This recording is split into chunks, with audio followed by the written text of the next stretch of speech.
Kami ingin bertanya, apakah kalian salah satu orang yang akan menyesal Front Pembela Islam atau FPI dibubarkan? Bagaimana kalau kalian mendengar ucapan imam besar ini yang mengatakan, Bapak Mahfud MD sebagai iblis pembubar ormas Islam?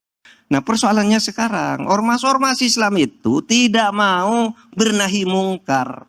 Mantan Menko Polkam, wah sekarang teriak. Apa dia bilang? Sekarang ini di Indonesia nggak ada organisasi yang amar ma'ruf nahi munkar. Mencegah kemungkaran ini, nahi mungkarnya ndak ada, semuanya memuji-muji. Nah kan lu yang bubarin. Nah jadi sekarang ini, makanya tadi saya katakan, kita ini umat Islam sifatnya reaktif melulu sih.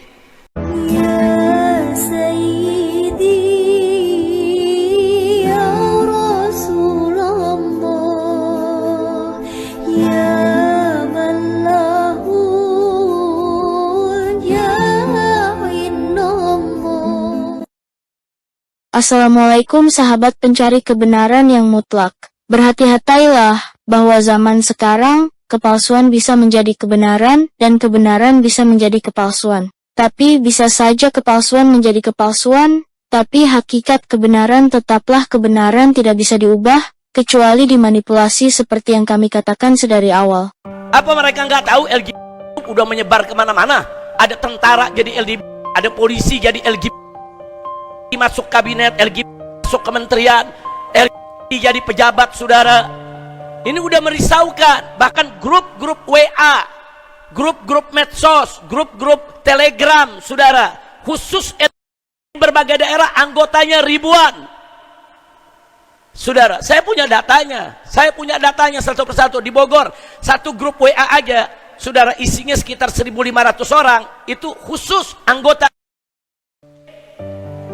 Ada lagi medsos lain, satu medsos di Bogor ada 11.000 anggotanya. Ya. Belum di Sukabumi, belum di Cianjur, belum di Padang, saudara, Sumatera Barat.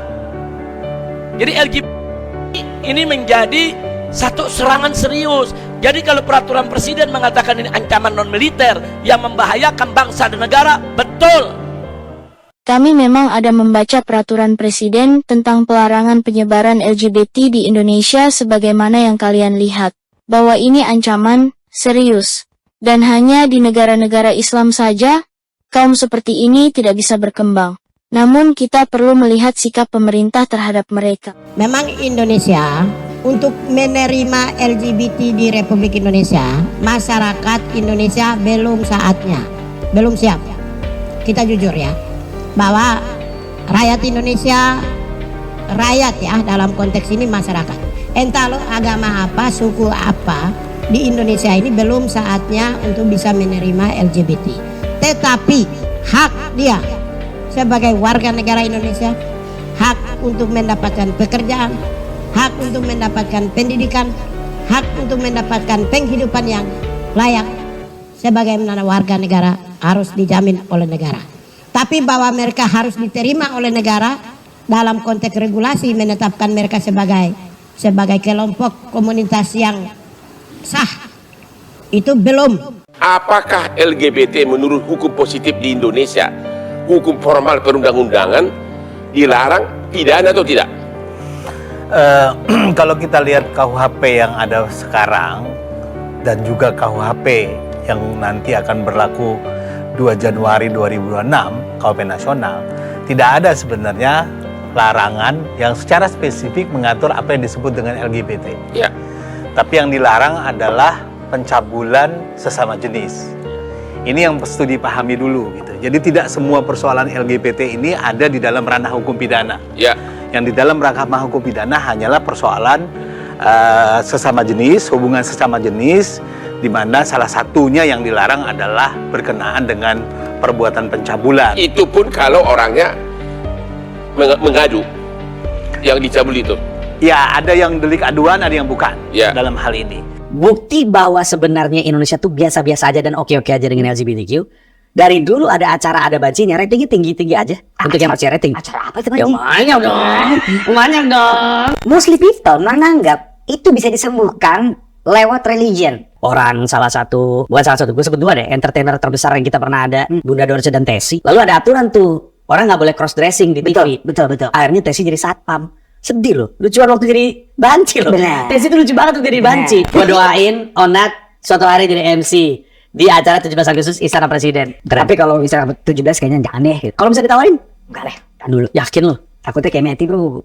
Lah emang lo mau ngapain, mau ciuman sama Pas Pampres? Aneh bener.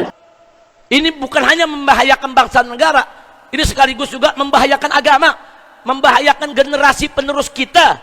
Apa yang disampaikan Habib Rizik sangat benar, bahwa komunitas LGBT sangat berbahaya bagi negara dan agama. Dan menurut komentar kami, agar komunitas ini tidak berkembang, setiap pemerintah provinsi dan kota wajib memberi aturan seperti yang terjadi di kota Jabar ini. Kami, pemerintah Provinsi Jawa Barat berkomitmen untuk memberantas seluruh praktik-praktik LGBT di Jawa Barat. Sudah sangat memprihatinkan, karena ini sudah merambah semua kalangan, ya, semua kalangan, ASN, TNI, Polri, dan juga generasi-generasi muda kita. Saya berharap dengan keluarnya nanti Perda tentang LGBT di Jawa Barat ini bisa menjadi acuan kita untuk melarang semua tempat di wilayah Jawa Barat tidak ada lagi ruang untuk LGBT. Nah, jadi sekarang ini, makanya tadi saya katakan, kita ini umat Islam sifatnya reaktif melulu sih. Nah, kalau udah telanjur jadi undang-undang, udah rame, baru MUI menjerit. Kan dari kemarin kita udah ajak, sebelum KUHP jadi, saudara, dari tahun 98, FPI bubarkan itu acara di mana-mana. Kadang-kadang ada ormas yang nyindir-nyindir, FPI keras lah, nggak ikut sunnah Nabi lah, saudara, FPI radikal lah, FPI nggak tahu aturan, FPI main hakim sendiri, sampai FPI dibubarkan. Dan ada ormas yang senang FPI dibubarkan, saudara. Nah, persoalannya sekarang, ormas-ormas Islam itu tidak mau bernahi mungkar. Saya perjuangan itu kan ada dua, amar ma'ruf, memberi nasihatnya sampai, dan nahi mungkar, mencegah kemungkaran. Ini nahi mungkarnya ndak ada, semuanya memuji-muji, lalu dapat tambang gitu, nggak ada. Amar ma'ruf semua, ini bagus, harus begini. Yang salah didiemin, yang harus ngomong Pak Uceng, diteror. Iya kan? Ulamanya diem coba, mana coba, saya ingin tahu mana ulama sekarang yang nahi mungkar, ormas, nggak ada. Bahkan ada satu mantan Menko Polkam, wah sekarang teriak, apa dia bilang? Sekarang ini di Indonesia nggak ada organisasi yang amar ma'ruf nahi munkar. Nah kan lu yang bubarin, dia organisasi amar ma'ruf nahi munkar, yaitu FPI, Front Pembela Islam. Kenapa sekarang dia datang mau jadi pahlawan kesiangan? Yang banyak nahi mungkarnya itu malah podcast, itu nahi mungkar tuh. Ormas mana, saya ingin tahu apa nahi mungkarnya sekarang, NU, Muhammadiyah dan lain-lain, MUI. Nggak ada.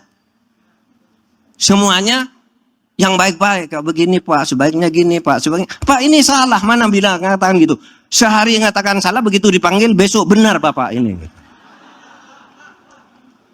Nahi mungkar, nggak ada nahi mungkar, saudara. Jadi oleh sebab itu harus imbang nih. Perjuangan itu ada sayapnya, amar ma'ruf nahi mungkar, lalu uswatun hasanah, mau'idhah hasanah. Nggak bisa mau'idhah hasanah itu memberi nasihat kayak gini nih, mau'idhah, tapi tidak menjadi uswah. Orang hanya beri nasihat mau'idhatun hasanah, hebat-hebat tuh mau'idhah, tapi dia perilakunya blengsek. Jangan ngikutin ini pejabat-pejabat begini, jangan diikutin, saudara.